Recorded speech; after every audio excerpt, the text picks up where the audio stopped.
এইমাত্র দেশে আসছেন তারেক রহমান।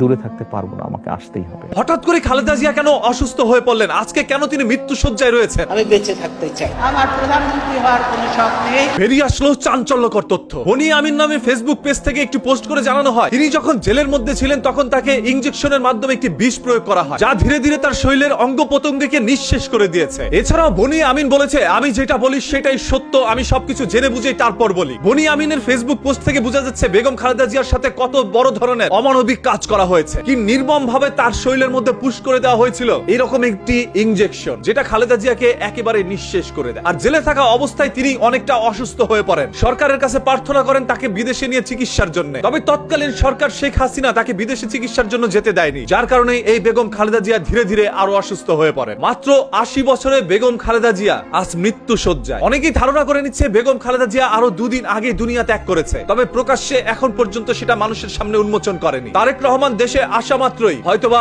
আপনারা আরো চাঞ্চল্যকর তথ্য জানতে পারবেন। ইতিমধ্যে তারেক রহমান লন্ডন থেকে বাংলাদেশের উদ্দেশ্যে রওনা দিয়েছে, তিনি এখন কাতারে আছেন। হয়তোবা খুব শীঘ্রই আজ রাতের মধ্যেই তারেক রহমান বাংলাদেশে এসে পৌঁছাবে। এর পরবর্তীতে হেলিকপ্টারে করে তারেক রহমান যাবে এভার কেয়ার হসপিটালে তার মাকে দেখার জন্য, যেখানে কথা ছিল তারেক রহমান বীরের বেশে আসবে বাংলাদেশে। আর সেই তারেক রহমান আজ আসছে দেশের মধ্যে অশ্রু ভেজা চোখ নিয়ে। আপনারা জামাত শিবিরকে বারবার রাজাকার বলছেন, তবে আজ এই জামাত শিবিরই আপনাদের জন্য আকুল ভাবে দোয়া করছে। আমি দু চোখে একটু দেখে আসতে পেরেছি, এটা আমার সান্ত্বনা। চলে গিয়েছে চরমনায়ের হুজুর। আল্লাহ বেগম খালেদা জিয়া পরিপূর্ণ শেফায়ে কামেল আজেলা নসিব করেন। সেই ছাড়া অসংখ্য আলেম মাওলানারা সবাই আজ বেগম খালেদা জিয়ার জন্য দোয়া করছেন। দল বল নির্বিশেষে আজ সবাই মহান আল্লাহ তাআলার কাছে একটি প্রার্থনা করছে, যথাসম্ভব দ্রুত বেগম খালেদা জিয়াকে সুস্থ করে তুলুন, যাতে করে এই বেগম খালেদা জিয়া বাংলাদেশের একটি নতুনত্ব দেখতে পারে, বাংলাদেশের পরিবর্তন দেখে তারপর যেন তিনি দুনিয়া ত্যাগ করেন। আমি এখন জনগণের জন্য, দেশের জন্য, মানুষের জন্য কাজ করতে চাই, কারণ তার চোখে রয়েছে হাজারো স্বপ্ন। এছাড়াও আজ বিকেল বেলা গিয়েছিল প্রধান উপদেষ্টা খালেদা জিয়াকে দেখার জন্য। তিনি